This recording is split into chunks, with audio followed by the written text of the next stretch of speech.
If you have ambition, your actions have to match that. And too many people are just like not putting in the work. Their mouth is way ahead of their fucking, actions.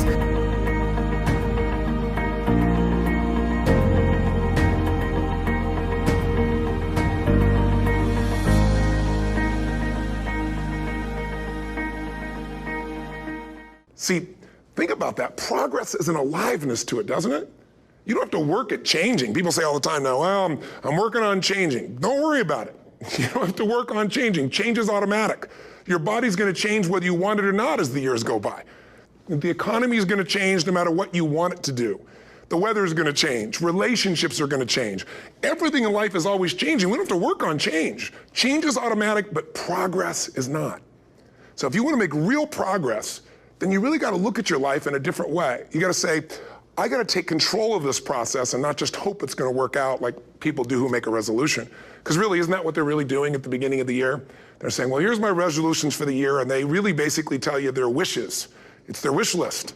It's what they hope it all comes together. And then they call it a resolution, but they don't know what a resolution is.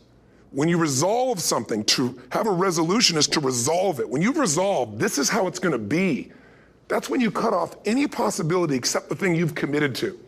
It's like the old adage, if you want to take the island, you burn the boats.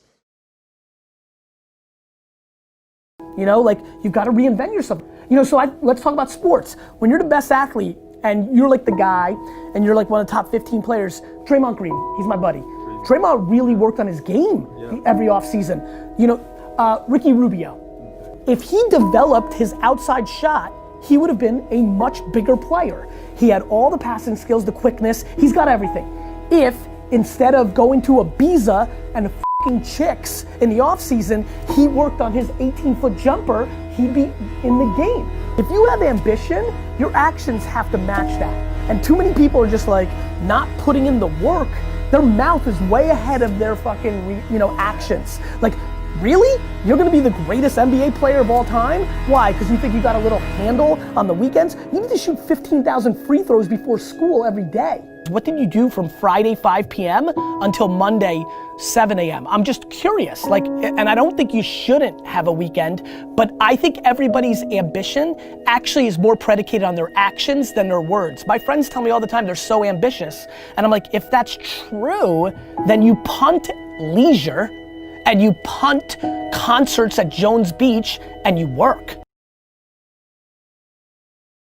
That whatever you're doing is a great product or service. It has to be really great. And I go back to what I was saying earlier, where if you're a new company, unless it's like some new industry or new market that, if it's an untapped market, then you have more ability to, the standard is lower for your product or service. But if you're entering anything where there's an existing marketplace against large entrenched competitors, then your product or service needs to be much better than theirs. It can't be a little bit better, because then you put yourself in the shoes of the consumer and they say, why would you buy it as a consumer? You're always going to buy the trusted brand unless there's a big difference.